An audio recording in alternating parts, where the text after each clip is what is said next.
विषय है। धर्म परायण हैं, धर्म को किसी भी स्थिति में छोड़ने के लिए तैयार नहीं है। ऐसे धर्मराज युधिष्ठिर है और उनकी पत्नी। जब पति इतना बड़ा धर्म राज है तो उसकी पत्नी भी तो शक्ति है, समझिए। माता द्रौपदी ने क्या कहा? मुच्यता मुच्यता मेष ब्राह्मणो नितराम गुरु।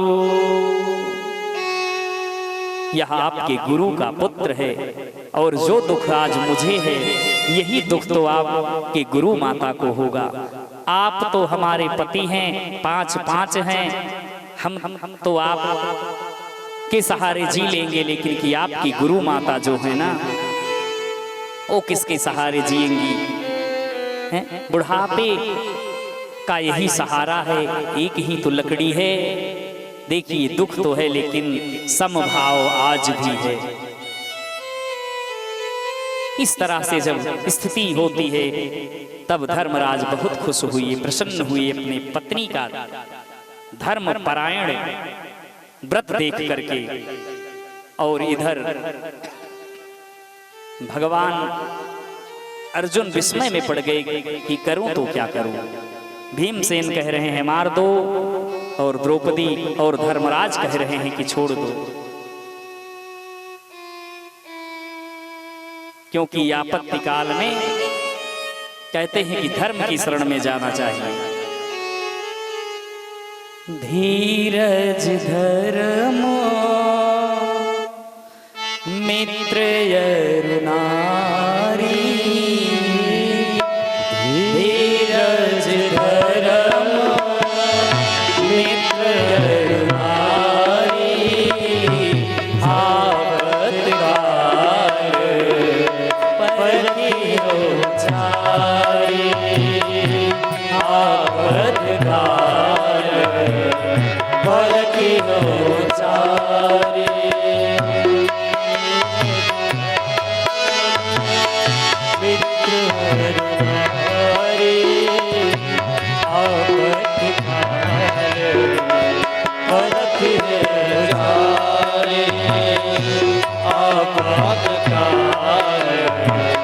परियो छाई। धर्म की शरण में जाना चाहिए जब आपके जीवन में आपत्ति और विपत्ति आए। आज विस्मय में अर्जुन पड़ गए हैं और भगवान कन्हैया की तरफ निहारते हैं। भगवान भी कह रहे हैं कि ब्रह्मबंधुर्न हन्तव्यः आततायी बधार्हणः, आततायी बधार्हणः। कहते हैं जो ब्रह्म बंधुर,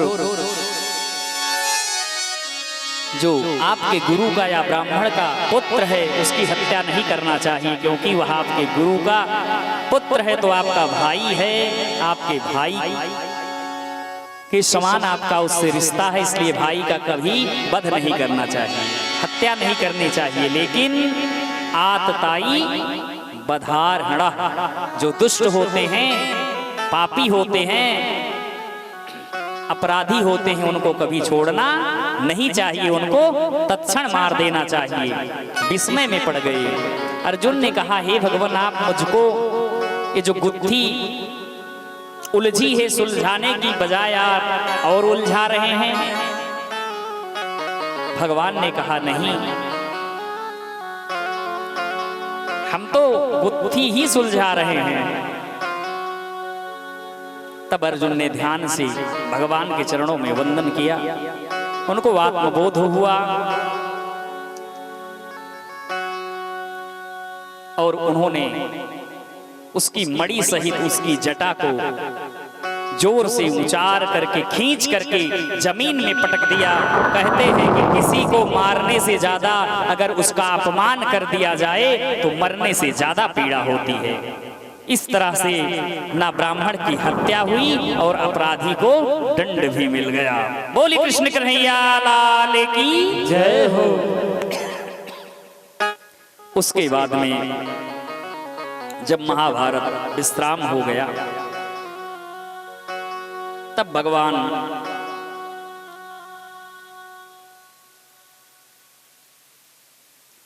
चलने के लिए तैयार होते हैं।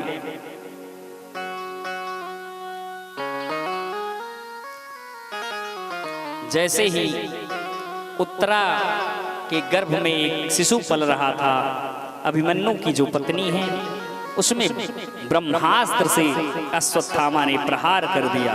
संकल्प ले लिया था ना कि वंश एक भी नहीं चलने दूंगा। भगवान इधर विदा ले रहे हैं, रथ पर बैठे हैं। उत्तरा दौड़ती हुई आती है और कहती हैं कि पाहि पाहि महायोगिन देव देव जगत्पते नान्यं त्वद्भयं पश्ये यत्र मित्रो परस्परम। पाहि पाहि केशो, यह जो तेज पुंज है मुझे जला देगा, मुझे बहुत कष्ट हो रहा है, बहुत दुख हो रहा है। ऐसा जब भगवान ने देखा, भगवान तो अंतर्यामी है, समझ गए और अंगुष्ठ मात्र का शरीर धारण किया और झट से उत्तरा के गर्भ में प्रवेश कर दिए और सुदर्शन से उत्तरा की रक्षा कर दिए। और रक्षा करके भगवान तुरंत बाहर आ गए और प्रकट हो गए। उसके बाद में उन्होंने पूछा कि अब कोई कष्ट तो नहीं है। उत्तरा ने कहा नहीं प्रभु, अब कोई कष्ट नहीं है। प्रसन्न हो गई। इस प्रकार से भगवान गर्भस्थ शिशु की रक्षा की। उसके बाद में केशव जैसे चलने लगे कन्हैया हमारे, वैसे ही बुआ ने आज पैर पकड़ लिया।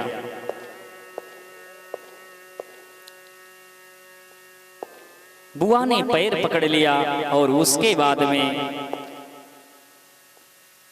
कन्हैया कहते हैं कि अरे बुआ आप यह क्या कर रही हैं?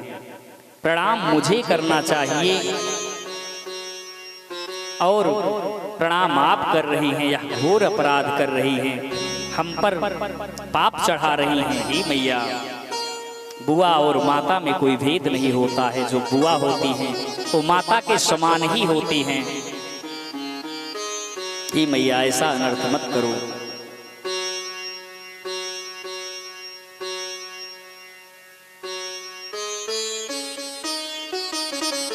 बहुत सुंदर प्रार्थना करती हैं हे कन्हैया। कुंती ने प्रार्थना किया है 26 श्लोकों में कि नमस्ते पुरुषं त्वाद्यमीश्वरं प्रकृते परम अलक्ष्यं सर्वभूतानां मन्तर्बहिरवस्थितम्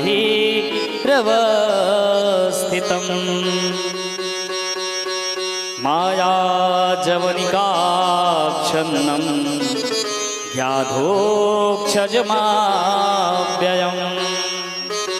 नालक्ष्यसे मूढदृशानटो तथा परमहंसानां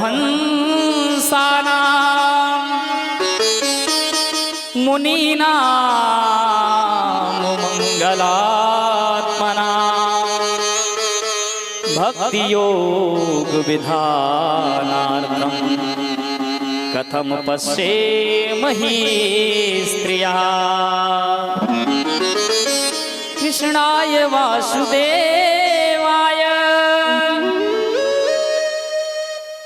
देवकी नंदनाय च नंद गोप कुमाराय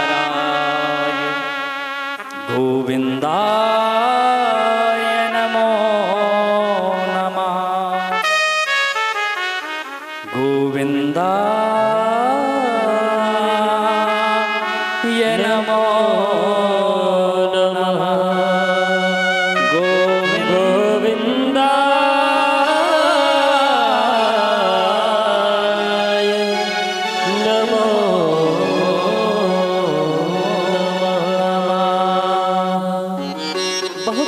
स्तुति करती हैं बुआ जी कि हे कन्हैया आप मुझ पर ऐसी कृपा कर दीजिए, आज तक हमने आपसे कुछ भी नहीं मांगा है।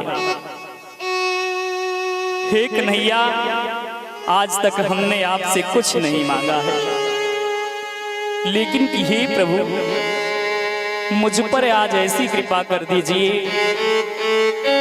कन्हैया ने कहा, हे बुआ, अरे मांगो, आपके लिए तो मेरा सारा जीवन अर्पण है, आप माता के समान हैं। बुआ की आंखों से अश्रु निकल पड़े, रो रही है, बिलख रही है।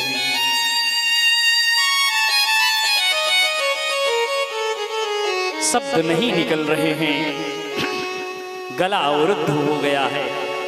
कह रही है, हे कृष्ण, जब तक हमारे पास विपदा थी, सब कुछ था, सारी समस्या पड़ी थी हमारे जीवन में, तब तक तो आप साथ थे, लेकिन आज जब सब कुछ है तो आज आप हमें छोड़ करके जा रहे हैं। इसलिए ही कन्हैया, अगर देना ही है तो मुझे विपदा दे दीजिए, आपत्ति दे दीजिए, दुख दे दीजिए, क्योंकि जब दुख होगा तो आप साथ होगे प्रभु। विपदा सन्तु न शश्वत् तत्र तत्र जगद्गुरो भगवतो दर्शनम यत्सा पुनर्भव दर्शनम। जब विपदा होगी कन्हैया तो हमें आपका दर्शन होता रहेगा। कन्हैया ने कहा, हे बुआ, आप यह क्या कह रही हैं? बुआ ने कहा, यह मैं ठीक ही तो कह रही हूं कि जब तक दुख था तो आप मेरे साथ थे, लेकिन आज जब सब सुख है तो आप जा रहे हैं, जाने की बात कर रहे हैं। अरे आपने देवकी के लिए वो नहीं किया जो हमारे लिए किया है प्रभु। देवकी के पुत्रों को तो आप नहीं बचाए, लेकिन कि हमारे 5 के 5 पुत्र हमारी आंखों के सामने हैं। जो आपने अपनी सगी माता के लिए नहीं किया है, वह आपने हमारे लिए किया है। इसलिए हे कन्हैया, आपको मैं जाने नहीं दूंगी। अगर जा ही रहे हैं तो मुझे वरदान दे करके जाइए कि मैं आपकी याद में तड़प तड़प करके अपने प्राणों की आहुति दे दूं। भगवान भी दुखित हो गए। उन्होंने कहा कि हे बुआ, आप परेशान मत होइए, यात्रा स्थगित की जाती है, फुल स्टॉप लगा देते हैं, अब हम नहीं जाएंगे। और बुआ का हाथ पकड़ करके कन्हैया बुआ को घर के भीतर ले जाते हैं। उसके बाद में रहने लगे। कुछ दिन बीत गया। एक दिन रात्रि में सब सो रहे थे और युधिष्ठिर जी रो रहे हैं। युधिष्ठिर जी रो रहे हैं और भगवान का भी बगल में ही रूम था। भगवान तो जग ही रहे थे, अंतर्यामी है हमारे कन्हैया। और जा करके देखते हैं, युधिष्ठिर, धर्मराज युधिष्ठिर जी से कहते हैं, क्या हुआ राजन, क्यों दुखी हैं, क्यों रो रहे हैं, कारण बताइए। उन्होंने कहा कि हे भगवान, जिसके लिए इतना बड़ा महाभारत हो गया, जिसके लिए इतना बड़ा महाभारत हुआ, जब अपने ही नहीं रहे तो यह धन संपत्ति वैभव लेकर के मैं क्या करूं। इसमें गुरुदेव मारे गए, बंधु बांधव मारे गए, इतनी प्रजा मारी गई, इतने वीर का बलिदान हुआ, यह युद्ध किस काम का है भगवान।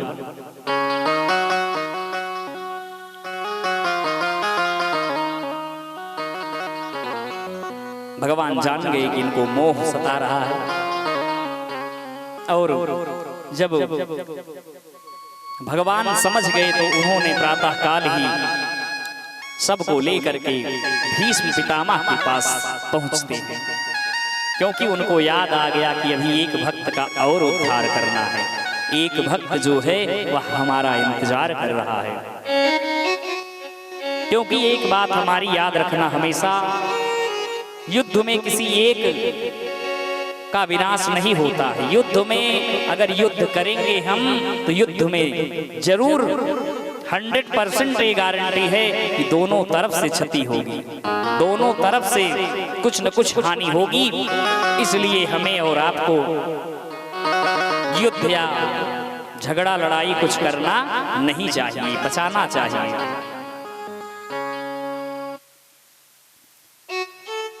कथा हमको समझा रही है कि युद्ध कोई अच्छी बात नहीं है। जब भीष्म पितामह के पास जाते हैं, पितामह देख करके कहते हैं, आ गए नटखट नटवर, बहुत प्रतीक्षा आपने करवाया। पांडवों ने प्रणाम किया।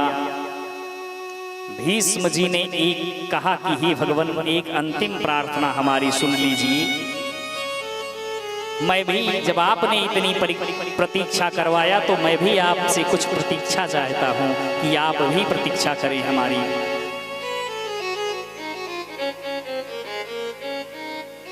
कहते हैं कि सादेव देव भगवान प्रतीक्षता कलेवरम यावदिदं हिनोम्यहम् प्रसन्न हासारुणलोचनोल्लसन् मुखाम्बुजो ध्यान पथश्चतुर्भुजा। हे प्रभु, जब तक मैं प्राण को ना त्यागूं तब तक आप मेरे सन्मुख खड़े रहिए।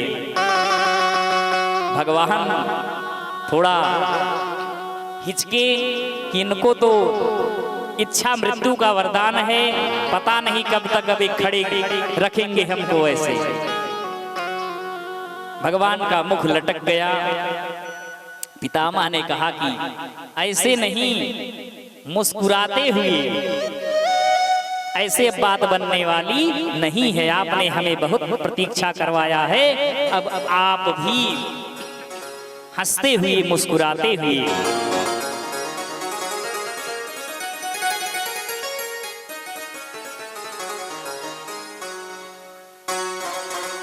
हमारे समक्ष खड़े रहिए आप। और उसके बाद में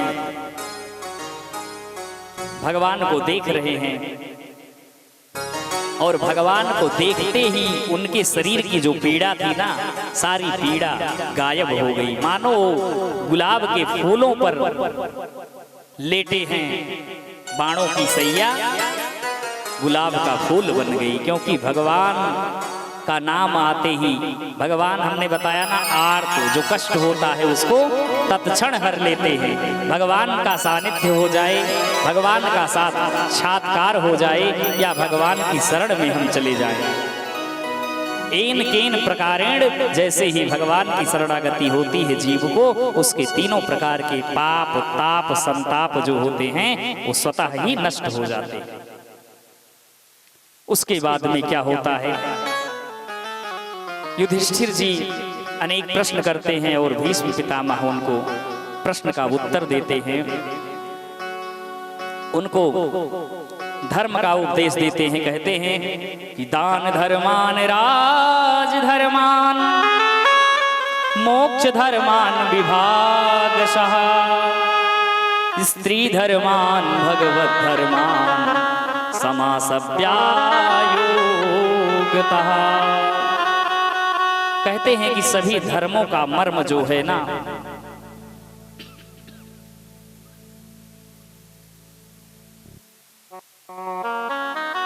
परमात्मा है, परम तत्व है। सभी धर्मों का जो परम धर्म है वो भगवत प्राप्ति है।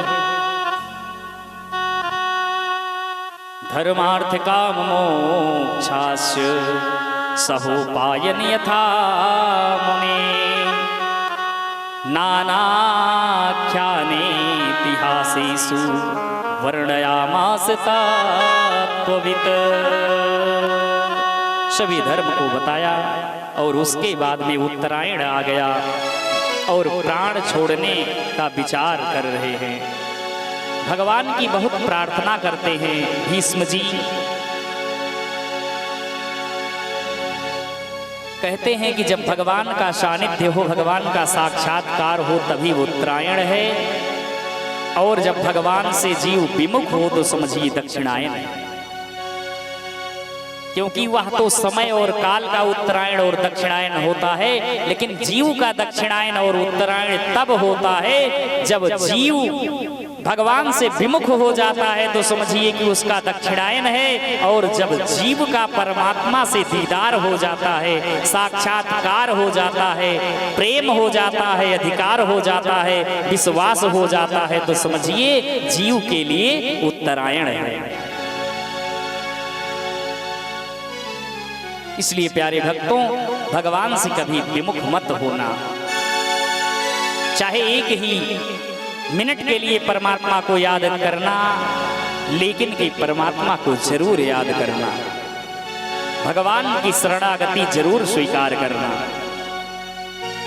प्रार्थना करते हैं, इति मतिरुपकल्पिता वितृष्णा भगवती शाश्वत पुंगवे विभूमि स्वसुखमुपगते क्वचित् विदर्तुं प्रकृतिमुपेयुषि यद्भव प्रवाह त्रिभुवन कमलं तमालवर्णं रविकर गौरं वराम्बरं दधाने वपुरलककुलावृताननाब्जं विजय सखेरतिरस्तु मे नवद्या।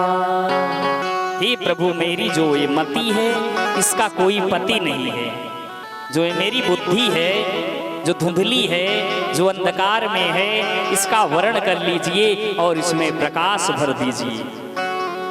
अंत में प्रार्थना करते करते महारास में पहुंच गई। महारास का दर्शन करने लगी। ललित गति विलास वल्गुहास प्रणय निरीक्षण कल्पितरोरुमाना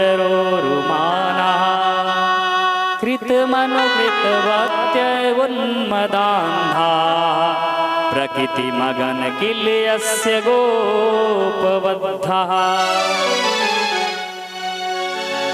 दर्शन कर रहे हैं, भगवान का कीर्तन कर रहे हैं, और भगवान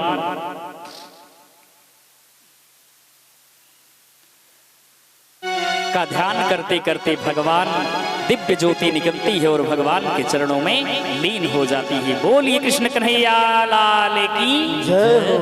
जय जय श्री राधे, जय जय श्री राधे, जय जय श्री राधे। शौनक ने कहा, प्रभु हमने परीक्षित के बारे में पूछा,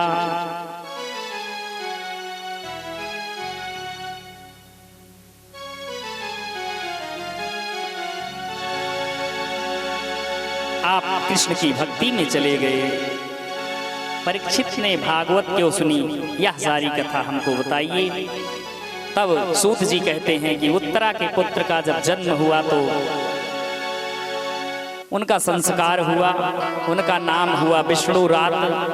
परीक्षण करने से ब्राह्मणों ने बताया इनका एक नाम परीक्षित होगा, क्योंकि जब जन्म हुआ परीक्षित जी का तो जो गर्भ में भगवान का दर्शन किया था वही झांकी उनके मन में बस गई थी, और वही भगवान को ढूंढ रहे थे कि जिसने हमको गर्भ में हमारी रक्षा किया वह कहाँ है, कौन है, कहाँ चला गया है, भगवान को ही ढूंढ रहे थे। इसलिए ऋषियों ने कहा कि आगे चल करके इनका नाम परीक्षित होगा। उसके बाद में भगवान अर्जुन के साथ द्वारिका जाते हैं। उसके बाद में भगवान ने वहीं अपने लीला धाम का कहते हैं कि विश्राम किया। अर्जुन आते हैं और उसके बाद में युधिष्ठिर, भीम, ये सब यदुवंश के संहार की जब कथा सुनते हैं तो वहीं पर उनकी बुआ गिरती है, प्राणांत हो जाता है, और परीक्षित जी को राज्य दे करके धर्मराज, अर्जुन, भीम ये सब चले जाते हैं। उसके बाद में एक दिन जब सुंदर धर्म चल रहा है, राज्य चल रहा है, प्रजा बहुत प्रसन्न है, तो धर्मराज परीक्षित जी ने सोचा कि मन में विचार किया कि देखें हमारी प्रजा, देश बदल करके देखें कि प्रजा खुश है या नहीं। जब निकलते हैं देखते हैं तो कुछ दूर पर एक मैदान खाली पड़ा है और वहां पर क्या देख रहे हैं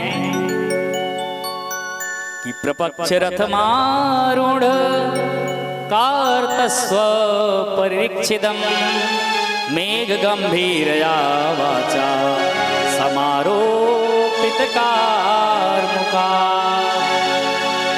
कह रहे हैं हमारे पिता का इतना नाम है, इतना धर्म कर्म था, हम भी देखें कि कहीं कोई हमारे अंदर कमी तो नहीं है, उसको दूर करने का प्रयास किया जाए।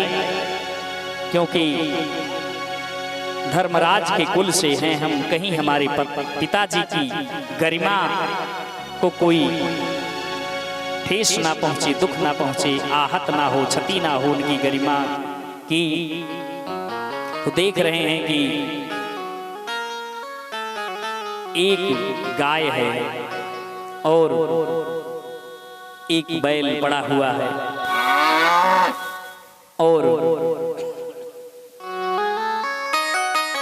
काला सा एक आदमी है, तलवार लेकर के तीनों पैरों को काट दिया है और उसको मार रहा है और गाय जोर जोर से चिल्ला रही है। राजा परीक्षित जी जाते हैं, कहते हैं ठहरो, हमारे राज्य में ऐसा घोर अपराध क्यों कर रहे हो? कौन हो तुम? ठहर जाओ। राजा को देख करके कलियुग थर थर कांपने लगा और हाथ जोड़ करके प्रार्थना कर रहा है कि हे महाराज, अब हमारा समय आ रहा है, मैं कलियुग हूं, अब हमको स्थान दीजिए। राजा ने कहा कि यहाँ तुम्हारा कोई स्थान नहीं है, यह हमारा राज्य है, यहाँ पर तुमको कोई जगह नहीं है। उसके बाद में उसने कहा कि राजा ने प्रश्न किया कि तुम कलियुग हो तो तुम में कोई अगर अच्छाई भी है कि सारी बुराइयां ही हैं? तो उन्होंने कहा कि हे महाराज, हमारे अंदर तो बुराई बहुत है लेकिन एक अच्छाई है। बोले वह कौन सी है? बोले कि और युगों में जो हजारों वर्ष तपस्या करने से फल प्राप्त होता था, वह फल हमारे राज्य में सिर्फ कीर्तन करने से, कलो कीरेण कीर्तनात्, कीर्तन कर लेने से ही फल प्राप्त हो जाएगा। जब तप यज्ञ करने की जरूरत नहीं है। कहते हैं और एक गुण है, कहते हैं कि कलयुग में मन से किया हुआ जो पाप होगा, मन में अगर हम सोचेंगे तो वह पाप नहीं लगेगा, लेकिन मन में अगर पुण्य करने का संकल्प करेंगे, विचार करेंगे तो पुण्य का फल स्वतः प्राप्त हो जाएगा। यह भी हमारे अंदर गुण है। उसके बाद में कहते हैं ठीक है, लेकिन कहते हैं कि तुमको 4 जगह दूंगा मैं। द्यूतम पानम स्त्रिया शूना यत्रा धर्मा चतुर्विधा। कहते हैं कि द्यूतम पानम स्त्रिया सोना, जहां पर मदिरा लोग पीते हैं वहां तुम निवास करो, जहां पर लोग जुआ खेलते हैं वहां पर तुम निवास करो। क्योंकि राजा को पता था कि हमारे राज्य में तो यह सब होता नहीं, तो ये वास कहां करेगा। कहते हैं जहां वेश्यालय हो, स्त्रियों का गमन होता हो, वहां पर निवास करो। और कहते हैं कि जहां अधर्म हो वहां पर आप निवास कीजिए, क्योंकि उनको पता था हमारे राज्य में यह सब कुछ है नहीं, तो कलयुग स्वतः ही चला जाएगा। लेकिन कहते हैं कि जब कलयुग आ ही गया, उसका समय आ ही गया, तो कहते हैं समय बलवान होता है, मानुष बलवान होत नहीं, समय होत बलवान है। आज कलयुग का असर कुछ न कुछ कहीं न कहीं, तो कहते हैं काजल की कोठरी में अगर जाएंगे या हाथ डालेंगे तो कुछ न कुछ, कितना भी संभालिए, कुछ न कुछ लग ही जाएगा। और कुछ प्रभाव पड़ गया था आज परीक्षित के ऊपर, और उसने हाथ जोड़ करके कहा कि हे राजन, सारे खराब स्थान दिए हैं, एक स्थान तो अच्छा दे दीजिए। उसके बाद में राजा ने कहा, जाओ तुम्हारा स्वर्ण में वास हो, लेकिन जो अधर्म से कमाया हुआ स्वर्ण हो। जैसे ही उन्होंने कहा स्वर्ण में वास हो, वैसे ही राजा के मुकुट पर स्वर्ण का मुकुट राजा पहने हुए थे और कलयुग वास कर लिया, तुरंत धारण हो गया, बैठ गया। और राजा ने मन में विचार किया कि चलो शिकार करने चलते हैं। राजा रथ को सजाते हैं और शिकार करने के लिए जब जाते हैं, वहां पर बहुत से आज ऐसा धर्मात्मा राजा जो धर्म करता है, सत्कर्म करता है, यज्ञ जप करता है, दान करता है, तप करता है, लेकिन कि कलयुग का प्रभाव होते ही आज वह राजा शिकार करने के लिए निकल गया। बहुत से वनैले पशुओं का संहार किया और जब वापस आने लगे, प्यास लग गई और श्रमी ऋषि थे और तपस्या कर रहे थे। उन्होंने उनको अपशब्द बोले, हे ढोंगी, हे पाखंडी, क्या कर रहे हो यहाँ पर, आपका क्या काम है। आजकल बहुत सारे ढोंगे निकल पड़े हैं, जैसे आज हम लोग भी कहते हैं। लेकिन प्यारे भक्तों, एक बात याद रखना, जिसका जो कर्म है, भगवान ने जिसे जिस लिए बनाया है, यह कथा हमको समझा रही है, कथा हमको सिखा रही है कि कभी किसी का अपमान नहीं करना चाहिए। आपके द्वार पर चाहे मोटा हट्टा कट्टा आए, चाहे लूला लंगड़ा आए, चाहे भिक्षुक आए, चाहे गाड़ी से आए, चाहे सवारी से, चाहे साइकिल से, किसी भी प्रकार से अगर आ रहा है, तो आपके पास है तो 1 रुपया 2 रुपया या जो भी यथाशक्ति दे दीजिए, नहीं तो हाथ जोड़ लीजिए कि हमारी सामर्थ्य नहीं है, हम आपको नहीं दे सकते हैं। लेकिन किसी का अपमान करने का आपको अधिकार नहीं है, क्योंकि जब आप किसी का भला नहीं कर सकते हो, किसी का सम्मान नहीं कर सकते हो, तो किसी का अपमान करने के अधिकारी आप नहीं है, याद रखिए। क्योंकि ना जाने किस वेश में नारायण मिल जाए। अरे हम नारायण को तो ढूंढ रहे हैं ना, और यह कथा भी हमको बता रही है कि सिया राम मैं सब जग जानी, करहु प्रणाम जोरी जोग पाई। सिया राम सब जग जानी, सिया राम सब जग जानी, करहु प्रणाम जोरी जोग पानी, करहु प्रणाम जोरी जोग पानी, करहु प्रणाम जोरी जोग पानी। फिर आज वही गलती जो हम आप कभी कभी करते हैं, आज वही गलती राजा परीक्षित भी कर दी। क्योंकि हम भी तो कलयुग में वास कर रहे हैं, तो स्वतः ही है कि हम पर भी कलयुग का वास है। इसी अज्ञानता के कारण ही हम भी अपराध करते हैं। तो आप लोग अगर ऐसा करते हो तो मत करिए, ठीक है, क्योंकि ना जाने किस वेश में नारायण मिल जाए। दूसरी बात कि हरि व्यापक सर पात्र समाना, प्रेमोति प्रगट होहि मैं जाना। हरि व्यापक सर्वत्र समाना, हरि व्यापक सर्वत्र समाना, प्रेम से प्रगट होहि मैं जाना, प्रेम से प्रगट होहि मैं जाना। हरि व्यापक सर्वत्र समाना। प्यारे भक्तों, लेकिन आज समभाव परीक्षित जी का मिट गया, कलिक रूपी ब्लैक पर्दा पड़ गया है और आज उन्होंने एक संत का अपराध कर दिया, अपमान कर दिया। एक मरा हुआ सर्प था, उसको तलवार की नोक से उठा करके गले में पहना दिया। कुछ बच्चे खेल रहे थे, उन्होंने देखा और उनके पुत्र जो हैं श्रृंगी ऋषि जाकर के उनको बता दिया और श्रृंगी जी ने जल लिया हाथ में और अभिमंत्रित करके श्राप दे दिया कि हे परीक्षित, जिस सर्प से हमारे पिता का आपने अपराध किया है, आज के 7वें दिन वही श्राप तक्षक बन करके आपको डस लेगा और आपका प्राणांत हो जाएगा। और आकर के श्रृंगी जी वहां पर अपने पिता के समक्ष आकर के रोने लगे, बिलख बिलख करके।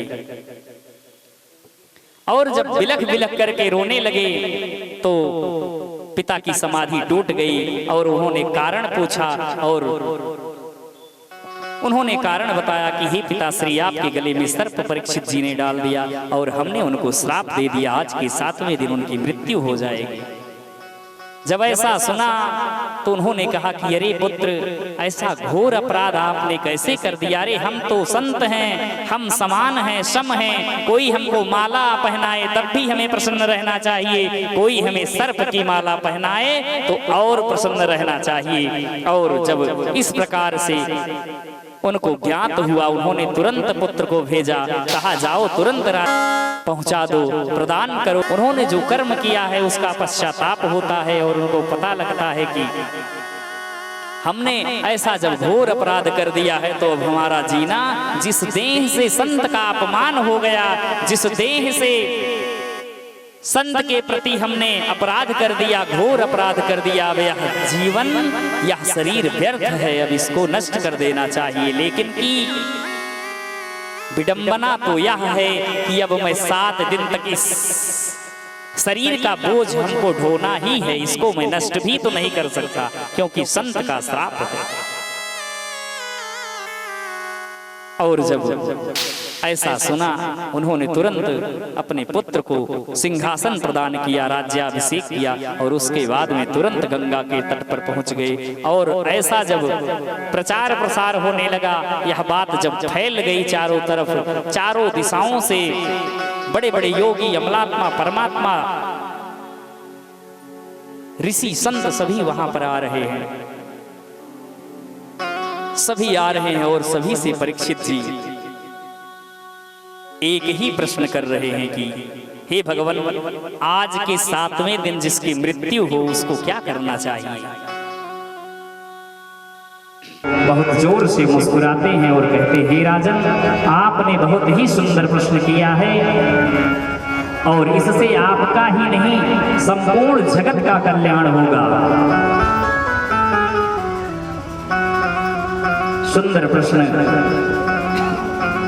को सुन करके सुखदेव जी आज प्रसन्न हैं। आइए हम सब यहीं पर इस कथा को विराम देते हैं, विश्राम देते हैं और छोटा सा कीर्तन करने के बाद जैसी भगवान की कृपा होगी, आरती प्रसाद, और फिर आप लोग कल ठीक समय से आइए और ठीक समय से कथा प्रारंभ हो रही है। जैसा कि आप लोग 2 दिन से देख रहे हैं और ठीक समय से ही विश्राम भी कथा होती है।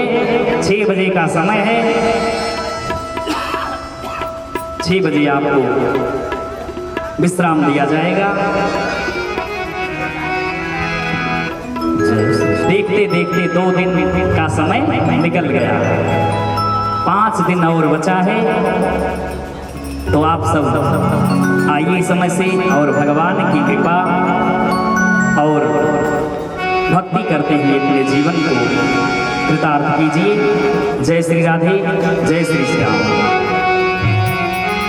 सीता राम राम राम राजा राम राम राम, सीता राम राम राम राजा राम राम राम, सीता राम राम राम राजा राम राम राम, सीता राम राम राम राजा राम राम राम, सीता राम राम राम राजा राम राम राम, सीता राम राम राम राजा राम।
है तार की।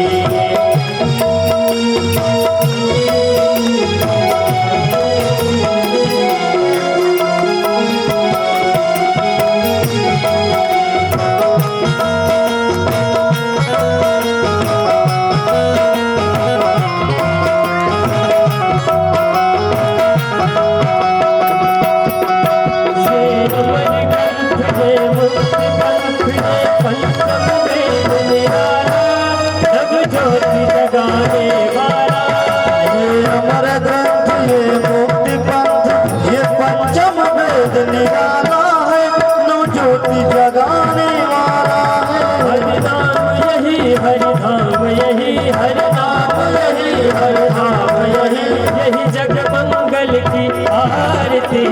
पापियों को पाप से है तारती, श्री भागवत भगवान की है आरती। पापियों को पाप से है तारती, श्री भागवत भगवान की है आरती। पापियों को पाप से है तारती।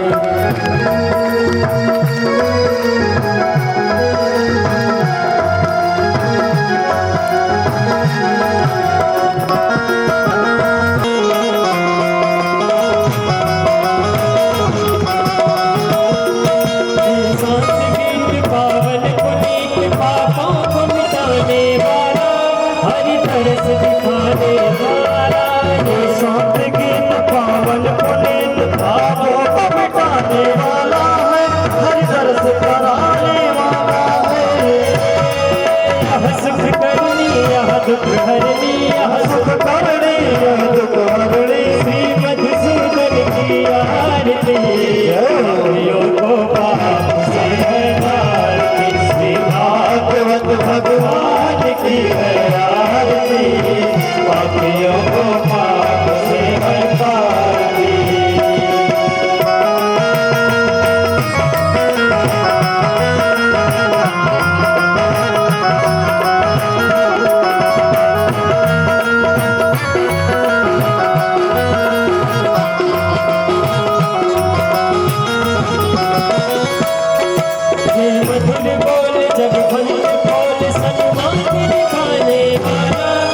बिगड़ी को बनाने वाला, ये मधुर बोल जग संग खोल, सन्मार्ग दिखाने वाला है। बिगड़ी को बनाने वाला है, श्री राम यही घनश्याम यही, श्री राम। पापियों को पाप से है तारती, श्री भागवत भगवान की है आरती। पापियों को पाप से है तारती, संसार सारं भुजगे सदा वसंतम हृदय अरविंदे, भवं भवानी सहितं नमामि। त्वमेव माता च पिता त्वमेव, त्वमेव बन्धु च सखा त्वमेव, त्वमेव विद्या द्रविणं त्वमेव, त्वमेव सर्वं मम देव देव, त्वमेव सर्वं मम देव देव। हरे राम हरे राम राम राम हरे हरे, हरे कृष्णा कृष्ण कृष्ण हरे हरे, हरे राम राम राम हरे हरे, हरे कृष्ण कृष्ण हरे हरे, हरे राम